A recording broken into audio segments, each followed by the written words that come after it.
여러분이 무엇인가를 확인하고 싶으면 가장 확실한 방법은 직접 가서 여러분의 눈과 귀로 여러분의 오감을 동원해서 확인하는 것입니다. 그런데 문제는 우리가 듣고 보고 확인할 수 있는 대상이 지극히 제한적이라는 사실이에요.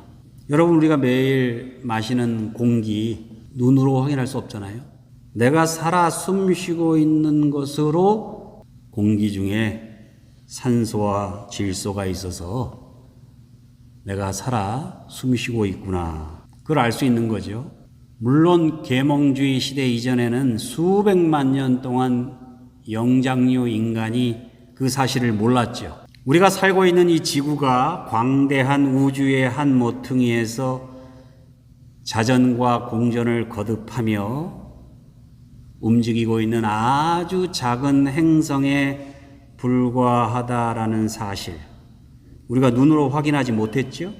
그렇지만 우주 여행을 했던 사람들과 그들이 찍어온 사진, 인공위성들이 전송해준 사진, 그리고 수많은 과학자들이 밤을 지새워가며 연구하고 발견하고 정리해서 때로는 자기 목숨을 걸고 지구가 돌고 있다는 것을 계속 주장해 주었기 때문에 알 수 있는 거죠. 우리가 직접 눈으로 확인할 수 있다는 사실은 지극히 적다는 사실이에요. 미국에서 과학적으로 PCR 테스트를 통해서 얻은 검사 결과만으로도 100만 명 이상 희생시킨 코로나 바이러스, 우리 눈으로는 못 봤잖아요.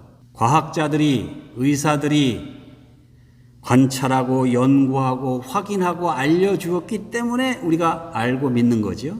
그럼에도 불구하고 여전히 가짜뉴스라고, 코로나 바이러스 같은 건 없는 거라고, 그것으로 죽은 사람 그거 다 거짓말이라고, 그러면서 유튜브에서 100만 부, 200만 뷰 하는 사람들이 많아요. 제가 태어나기도 전에 돌아가신 저희 할아버지 제가 못 봤잖아요.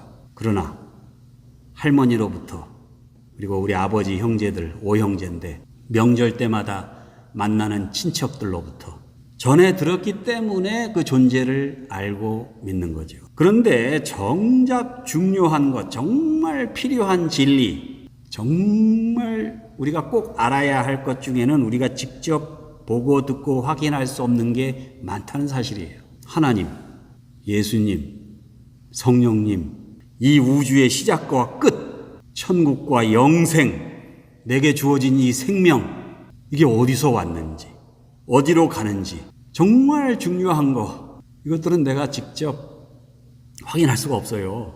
결국 누군가의 증언이나 기록을 가지고 내가 판단해서 내가 어디까지 믿을 것인가, 그리고 받아들일 것인가, 거기에 달려 있습니다. 오늘 본문은 우리 그리스도인들이 인생의 주인으로 모시고 살아가는 예수님에 대한 증거에 관한 말씀이에요. 내가 직접 만나보지 못한 예수님을 무엇을 근거로 내 인생의 주인으로 모시고 내가 그분의 뜻대로 살려고 노력하고 그러다가 죽을 수 있는지, 다음과 같이 묵상해 보시겠습니다. 첫 번째, 예수님 자신의 증언입니다. 오늘 본문에 의하면 증언, 증거, 이런 말이 12번 등장합니다. 12번 등장하는 것도 저는 본문을 기록한 분의 의도가 있다고 보죠. 히브리인들에게는 완전수거든요. 그런데 누구에 대한 증언이요, 누구에 대한 증거예요? 예수님. 사도 요한은 예수님이야말로 진리이심을 증언하고 있어요. 복음서에 의하면 예수님께서 여러 차례에 걸쳐서 자신이 하나님의 아들이시라고 분명히 말씀하셨습니다. 예수님은 자신이 우주 만물을 다스리는 하나님으로부터 보냄을 받은 자, 메시아, 그리스도라는 사실을 아주 명백하게 말씀하셨어요.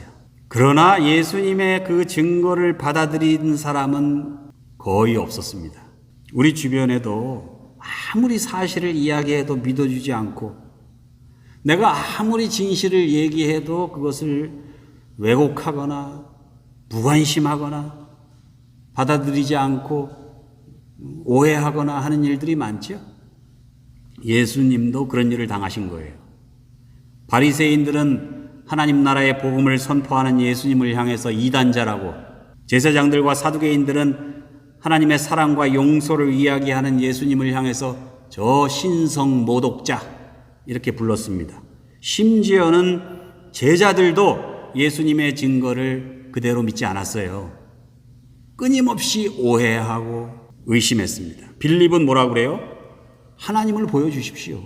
요한과 야고보는요, 십자가에 달리실 때 예수님 왕위에 오르시면은 우리 형제 하나는 우편에 하나는 좌편에 앉게 해달라고 어머니 살로메를 부추겨서 청탁했잖아요.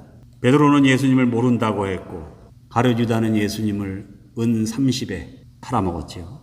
3년간 동고동락했던 제자들도 예수님의 증언을 못 믿었는데, 예수님 좋다고 예수님 따랐던 제자들도 그 모양인데, 하물며 예수님께 위협을 느끼고 적대적으로 대했던 대제사장들, 헤롯 땅, 사두개인, 바리새인들 말할 것도 없죠. 그래서 예수님께서는 가야바와 안나스 앞에 섰을 때 한 말씀도 하지 않으셨던 거예요. 본인에 대한 증언이 소용이 없으니까, 믿지도 않을 거니까. 혹시 말을 실수하면은 그걸 빌미로 해서 더 비난하고 더 분노를 조장할 거니까. 구절구절 설명하지 않아요. 본디오 빌라도 법정에서도 마찬가지지요. 왜냐하면 아무리 자기 자신에 대해서 증거하더라도 이해도 못하고 믿지도 못하고 도리어 더욱 오해하고 비난할 수밖에 없는 그들의 처지와 형편, 그것을 이해하고 아시고 또 용서하셨기 때문입니다. 두 번째, 예수님 자신의 증언 외에 직접적으로 혹은 간접적으로 예수님을 만난 사람들의 증언이 있습니다. 본문 13절이죠. 너희가 요한에게 사람을 보내매 요한이 진리에 대하여 증언하였느니라. 세례 요한이 진리이신 예수님에 대해서 증언했죠. 복음서에 보면 예수님을 직접적으로 혹은 간접적으로 만난 사람들의 증언이 많이 나와요. 우선 예수님이 나시기도 전에, 사람은 아니고 천사지만은 가브리엘 천사가 예수님의 잉태와 출생을 증언하지요. 마리아의 사촌이었던 엘리사벳도 예수님의 출생을 시로, 노래로 증언했지요. 예수님이 나신 후에는요, 예루살렘 성전에서 메시아 그리스도를 기다리던 시므온 할아버지, 안나 할머니, 그리고 요단강에서 세례 요한이 예수님에 대해서 증언하는데 세상 죄를 지고 가는 하나님의 어린 양이로다. 그런 세례 요한의 증언으로 세례 요한의 제자들이 예수님을 따르기도 했잖아요. 신약 성경은 물론이고 예수님이 태어나시기도 전에 수백 년 전부터 예수님을 증거했던 사람들이 있었어요. 선지자들이죠. 그들은 예수님을 직접 만나보지 못했지만은 하나님의 계시를 받아서 이 땅에 오실 예수 그리스도에 대해서 미리 알고 있었어요. 그래서 그분에 대해서 증언했습니다. 하나님의 기름 부음을 받은 선지자들과 예수 그리스도의 부르심을 입은 사도들의 증언부터, 하나님의 부르심을 받아서 신학교 가서 공부하고 성경을 체계적으로 해석하고 연구하고 했던 성직자들의 증언, 비록 그렇게 체계적인 교육을 받지는 못했더라도 평생 예수님을 믿으며 살다 가신 할아버지, 할머니, 아버지, 어머니, 그리고 존경스러운 어르신들의 증언도 있습니다. 사실 우리가 전도하는 것, 아니 우리들이 살아가고 있는 우리네 삶의 하루하루, 그 삶 자체가 살아계신 하나님과 예수 그리스도에 대한 증거죠.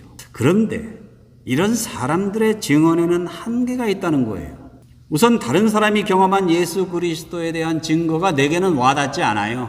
다른 사람이 체험한 예수 그리스도, 내가 만난 예수님하고는 좀 다른 것 같아요. 여기서 신앙 노선이 갈라집니다. 이러한 개개인의 신앙 노선이 구체화되고 체계화돼서 신앙 고백화가 되면은 이것으로 교단이 생기고 교파가 나오는 거예요. 그래서 예수님께서는 아무리 훌륭한 사람이라도 사람의 증언은 취하지 않는다고 말씀합니다.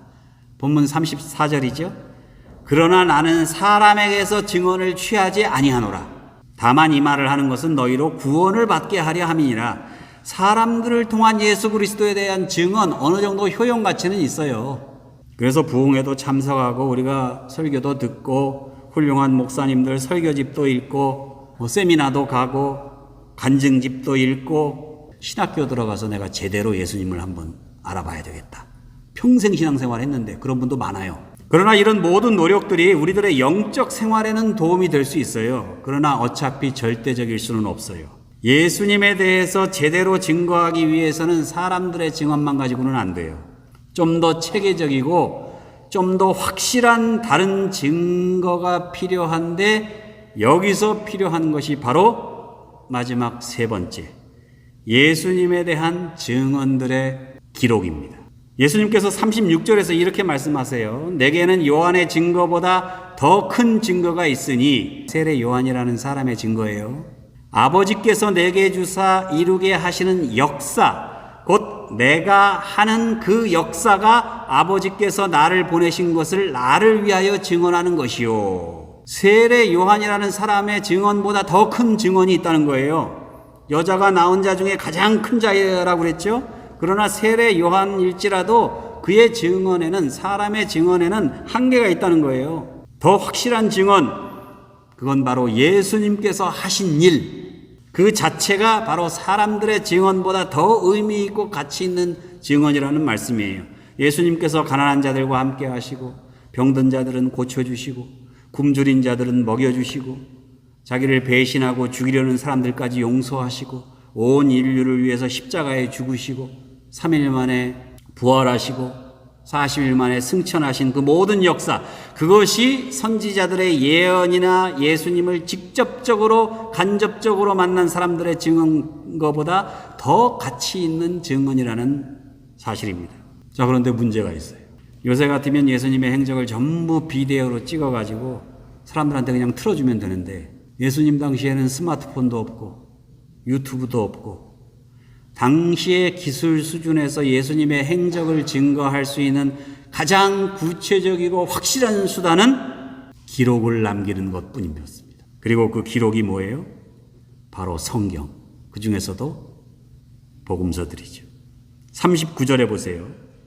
너희가 성경에서 영생을 얻는 줄 생각하고 성경을 연구하거니와 이 성경이 곧 내게 대하여 증언하는 것이니라. 예수님께서 당신 자신에 대해서 증거하신 것을 직접 들으면 좋겠지만 2000년이 지난 지금 우리는 들을 수가 없단 말이죠. 만일 듣는다고 해도 완고한 바리새인들이나 교만한 사두개인들, 어리석은 제자들처럼 아마 우리도 예수님을 오해하고 의심하고 받아들이지 않았을 거예요.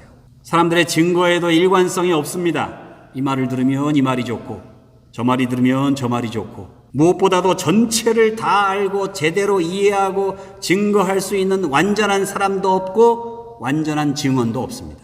이럴 때 우리들에게 더욱 확실하고 분명한 증거가 필요한데, 그게 뭐라고요? 바로 하나님의 말씀, 성경입니다. 기원 21세기를 살아가는 우리들이 예수님을 만나고 제대로 알기 위해서 가장 확실하고 효과적인 방법, 그거는 바로 하나님의 말씀을 읽고 듣고 묵상하고 공부하는. 그런데 사람들이 성경을 읽지 않는다는 거예요. 본문 40절에 예수님이 뭐라고 그럽니까? 그러나, 성경에 영생이 있는 줄을 알고 있으면서도 그러나 너희가 영생을 얻기 위하여 내게 오기를 원하지 아니하도다. 지들 성경을 안 읽지. 그러니 내가 누군 줄도 모르지. 이게 얼마나 안타까운 일입니까? 예수님 당시 바리새인들과 서기관들은 성경 전문가예요. 누구보다도 성경 많이 읽고 깊이 연구했던 사람들인데, 그 사람들이 제일 예수님을 비난하고 적대적으로 대하고 거부하고 핍박하고 죽였죠. 왜요? 그들은 성경을 학문의 한 분야로 여겼어요. 자기가 속한 교파, 학파를 옹호하는 교리적 수단으로 이용했어요. 심지어는 개인이나 자신이 속한 집단이나 자기가 속한 계층의 기득권을 유지하기 위한 논리적 도구로만 사용했어요. 요새도 그런 교인, 그런 목사, 그런 교회가 많습니다. 예수님 당시 예수님을 믿고 따르며 살려고 했던 사람들은 오히려 갈릴리 어부들, 막달라 로마 군부대 창녀들, 매국노라고 멸시받고 따돌림 당하던 마태와 삭개오 같은 사람들, 세리들, 오히려 그들이 예수님의 말씀을 진지하게 받아들이고 믿고 따랐죠. 오직 성경을 내 삶 속에서 진실하고 진지하게 예수님 만나서 그분의 뜻대로 살기 위한 수단으로 삼아야 돼요. 왜냐하면 성경이야말로 예수 그리스도에 대한 가장 확실하고 믿을 만한 증언이요. 그래서 100편의 설교보다 한 구절의 성경 말씀을 깊이 묵상하고 실천하는 게 훨씬 더 영적이고 훨씬 더 중요한 사실이라는 겁니다. 우리 신앙생활에 있어서 예수 그리스도에 대한 여러 가지 증언들이 있어요. 이 시대에 예수님의 증언을 우리가 직접 들을 수 없어요. 사람들의 간증이나 설교를 통한 증거가 때로는 유용합니다만 불완전한 거예요. 기록된 말씀인 성경보다 더 분명하고 확실한 예수 그리스도에 관한 증거는 현재로서는 없습니다. 이 하나님의 말씀 성경을 통해서 날마다 예수님 만나고 예수님과 동행하고 어떻게 하면 하나님 나라를 이룰 것인가 고민하고 기도하는 가운데 하나님 나라의 영광과 축복을 경험하실 수 있는 여러분과 저가 되시기를 우리 주님의 이름으로 축원합니다.